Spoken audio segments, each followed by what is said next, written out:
Hello dear students, मैं doctor Dinesh Kumar आप सभी लोगों का फिजिक्स हाईवेज में हार्दिक स्वागत करता हूं। फिजिक्स हाईवेज एक ऐसा चैनल है जो सभी स्टूडेंट्स को फ्री में एजुकेशन प्रोवाइड करता है। तो स्टूडेंट्स अभी तक इस चैनल को सब्सक्राइब नहीं किया तो सब्सक्राइब कर लें और साथ ही जो है कि इसे अपने दोस्तों में भी शेयर करें जिससे और भी लोग इससे लाभ ले सकें। तो स्टूडेंट्स आज हम लोग बात करेंगे कंसेप्ट ऑफ कैपेसिटेंस, जो कि डायलेक्ट्रिक चैप्टर्स का नेक्स्ट टॉपिक है।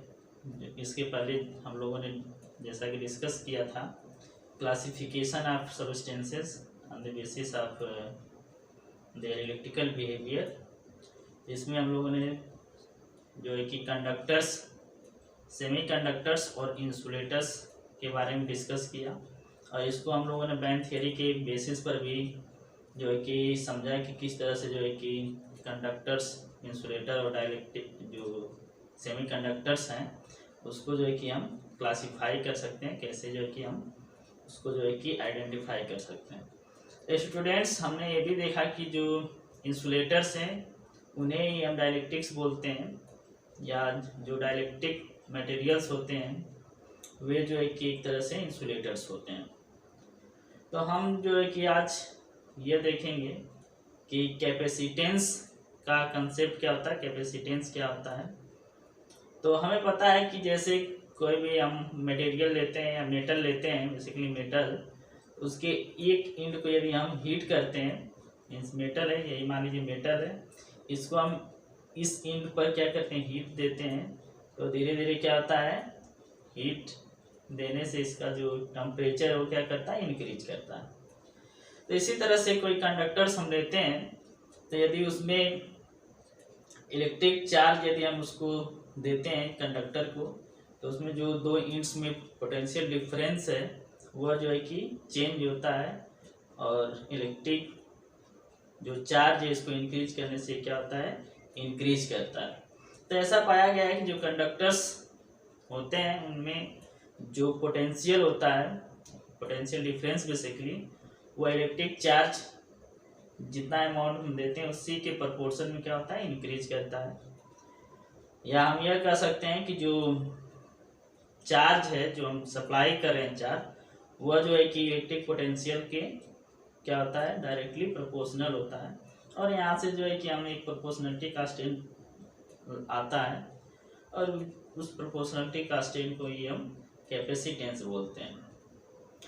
तो ये जो कैपेसिटेंस है कंडक्टर का, ये डिसाइड करता है कि जो हमारा मटेरियल है उसकी कितनी कैपेसिटी है चार्ज को स्टोर करने की, और इसकी जो वैल्यू होती है वह जो है कि मटेरियल की शेप, साइज और उसके सराउंडिंग में कौन से मटेरियल्स रखे गए हैं उस पर जो है कि डिपेंड करता है। तो स्टूडेंट्स यदि एग्जाम में आता है कि कैपेसिटेंस क्या होता है, तो उसको जो है कि आप लोग जो है कि डिटेल में लिख करके आइएगा, जो कि हम बताने जा रहे हैं। तो आइए देखते हैं क्या हमें लिखना होगा यदि एग्जाम में आता है। तो इसमें लिखेंगे when electrical charge is given to a conductor it electrical potential that is electrical level increases. तो जब जो है कि हम इलेक्ट्रिक चार्ज को क्या करते हैं, कंडक्टर्स को देते हैं, तो जो इसका इलेक्ट्रिकल पोटेंशियल है या जिसको हम इलेक्ट्रिक लेवल बोल सकते हैं, ये क्या करता है, इंक्रीज करता है।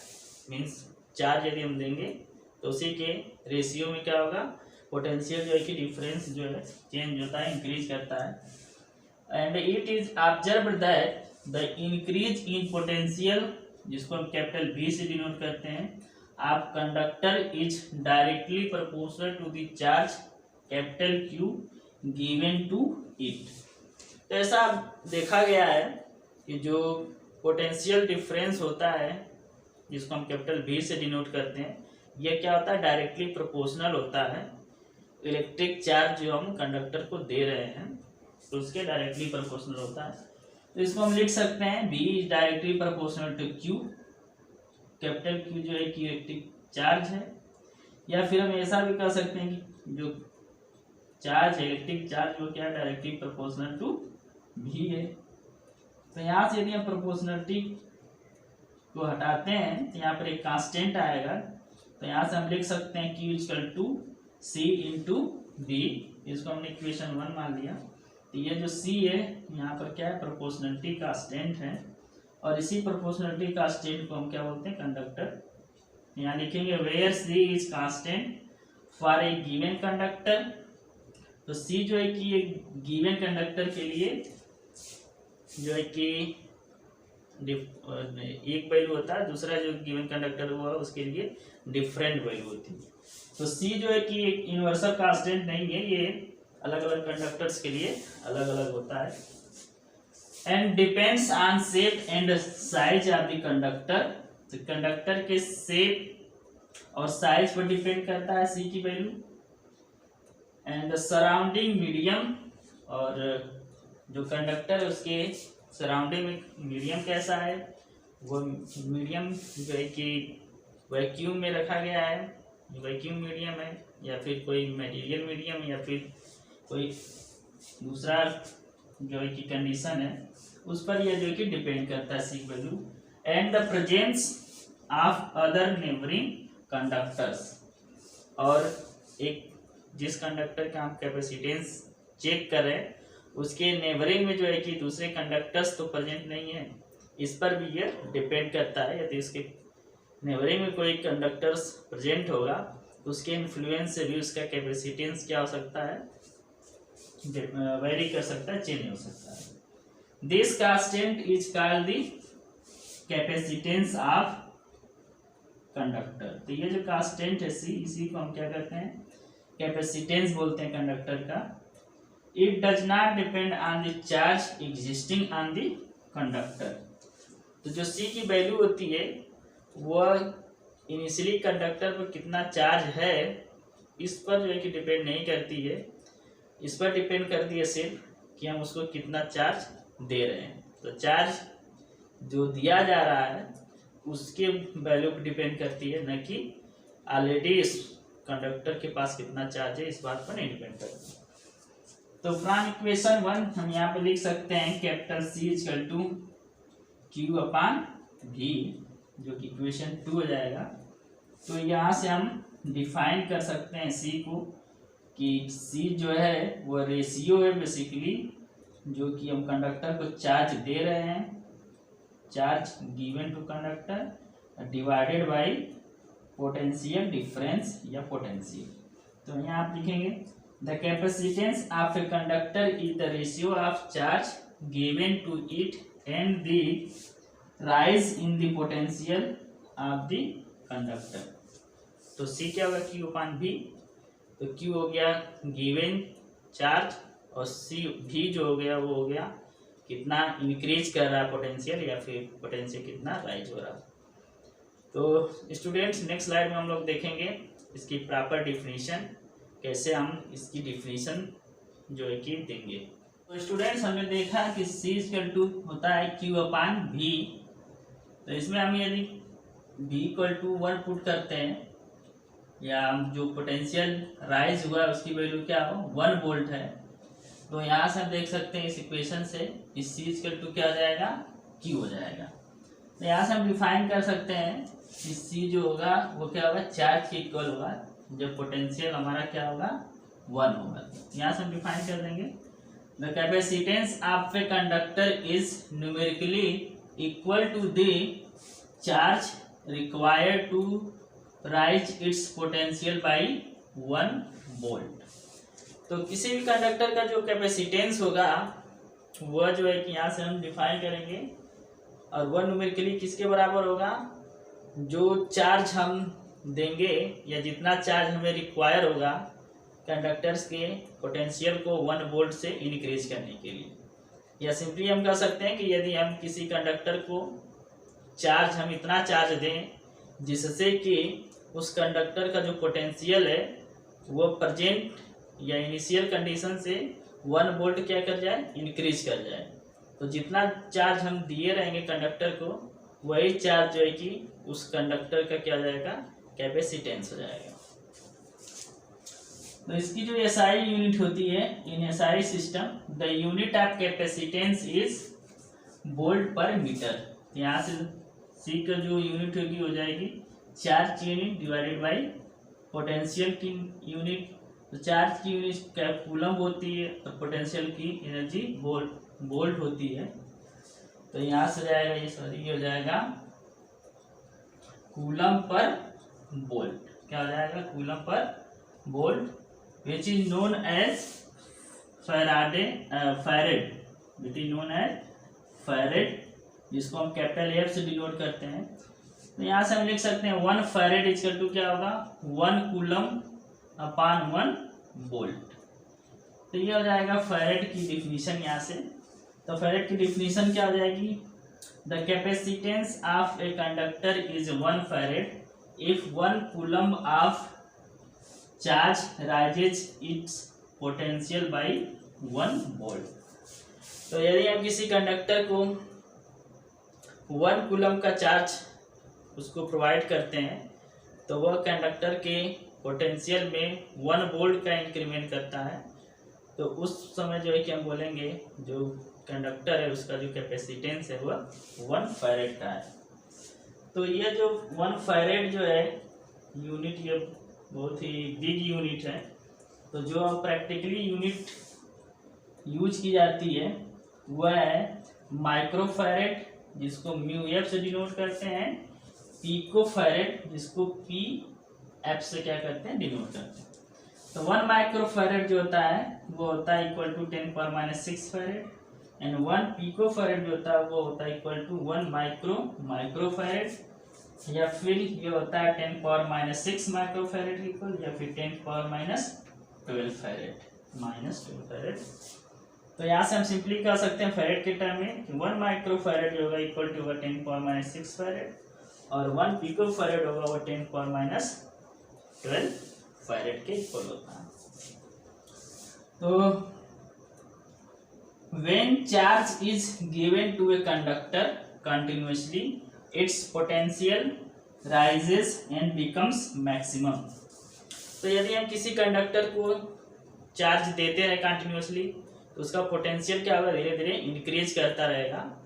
तो एक ऐसा टाइम आता है जब जो है कि हम चार्ज को और देते हैं और चार्ज उसको सप्लाई करते हैं तो पोटेंशियल जो है उसका इंक्रीज नहीं करता, एक मैक्सिमम वैल्यू को क्या कर लेता है? अटेंड कर लेता है। तो इस सिचुएशन में जो कंडक्टर्स होता है, finally when the insulation capacity of surrounding medium vanishes the charge begins to leak in the medium. तो जब यह पोटेंशियल मैक्सिमम हो जाता है उस कंडीशन में जो सराउंडिंग की जो इंसुलेटिंग बिहेवियर होता है, इंसुलेशन जो होता है कंडक्टर का, वो क्या हो जाता है? ब्रेक हो जाता है। वह जो है कि और जो है कि चार्ज को वो अपने पास स्टोर नहीं कर सकता है, तो वो क्या होने लगता है? लीक करने लगता है। और लीक होने की वजह से ये जो चार्ज लीक होगा मीडियम में, तो ये जो कैपेसिटेंस है माइक्रो फैरेड में या फैरेड में, ये क्या होता है? डिक्रीज करने लगता है। तो एक तरह से जो है कि हम सिर्फ एक मैक्सिमम वैल्यू तक ही हम क्या कर सकते हैं? इसको चार्ज को स्टोर कर सकते हैं या उसकी कैपेसिटी को बढ़ा सकते हैं। Thus, a given conductor in a given medium cannot attain the charge more than a certain maximum amount of charge। तो इस तरह से जो कोई एक गिवन कंडक्टर है, तो उस गिवन कंडक्टर में जो चार्ज होगा किसी गिवन मीडियम के लिए, वह एक मैक्सिमम वैल्यू से ज़्यादा वैल्यू वो अटेन नहीं कर सकता है। उसके बाद जो है कि फिर से वो लीक करने लगेगा। तो यह जो है कि जो मैक्सिमम जो वैल्यू होती है चार्ज की जो स्टोर कर सकता है, वह कंडक्टर और कंडक्टर किस मीडियम में रखा गया है उस पर डिपेंड करता है। यदि सेम कंडक्टर लें और उसको डिफरेंट मीडियम में रखें तो उसमें जो चार्ज को स्टोर करने की जो कैपेसिटी होगी वह डिफरेंट मीडियम में डिफरेंट होगी।